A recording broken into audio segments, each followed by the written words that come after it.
Welcome back to another edition of Takes on Transit with MTA Administrator Holly Arnold. I'm Chris Moore, and today we're going to get Administrator Arnold's takes on the Red Line. So we've got some exciting news for those who don't know. The Red Line was recently relaunched. Can you give us some insight, some background info of how it happened and how it came to be?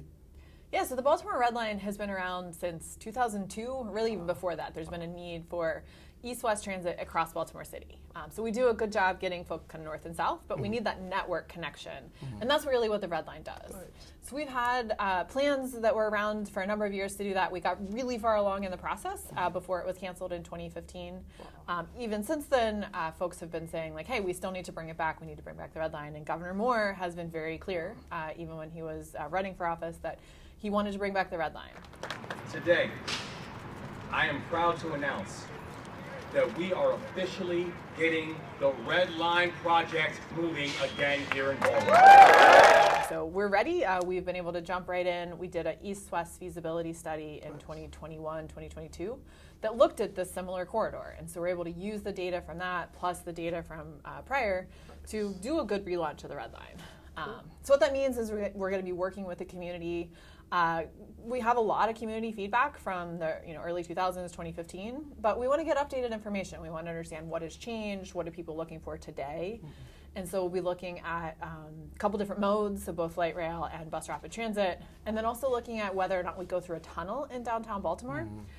There's a complete streets law that passed that allowed us to really think about, hey, could we do surface running instead of tunnel, which has a big impact in terms of cost, driver, and risk for the project. Cool, thank you. Yeah. Okay, now that the Red Line has been relaunched, what's next? What happens next with the Red Line? So we're going into a really intense period of community engagement. We need to understand from the people who are going to be affected on the ground what they want from this project. We need to look at it through that lens. And so in July and August, we'll be going out and doing a lot of community engagement pop-ups along the corridor, public meetings.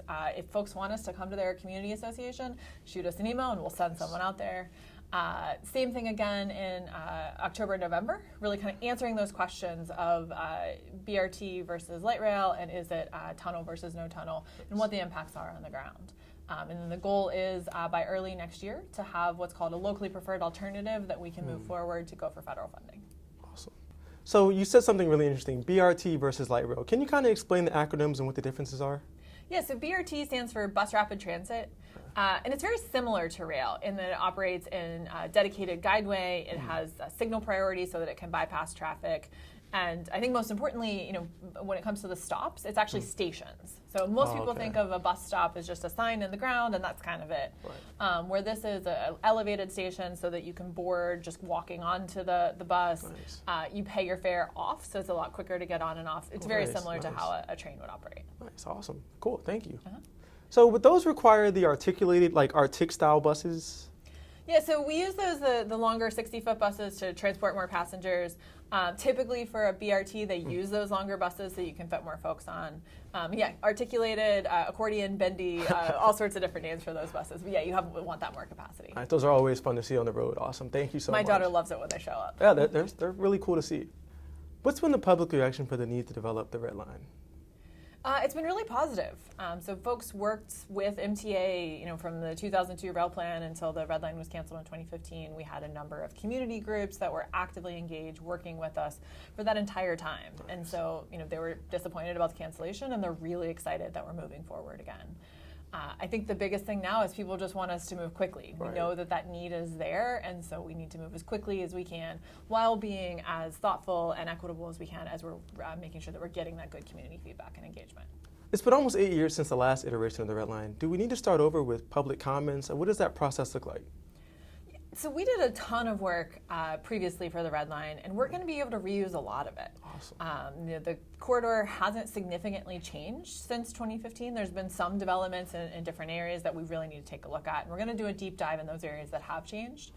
But when we're working with the federal government, we do look at natural resources, and those haven't changed significantly in the corridor. But we want to make sure that we're allowing folks who live there now to have their voices and their feedback heard. And so that's going to be the goal of our public outreach that we do this summer and this fall, is to understand what questions they have and then make sure that we're answering those so that we can come to a good decision that everyone agrees is the right decision for the project. Awesome. And on that note, how vital have our federal partners been with this project? We couldn't do it without them. Without the federal government, we're not going to be able to deliver this project, and so we're going to work with them very closely throughout the project as we do our updated environmental documentation, and then look to enter the federal capital investment grant program, where we're looking for funding to support the project. Awesome. So teamwork really makes the dream work with this project. We need federal, state, and local all working together. Awesome. Sounds good.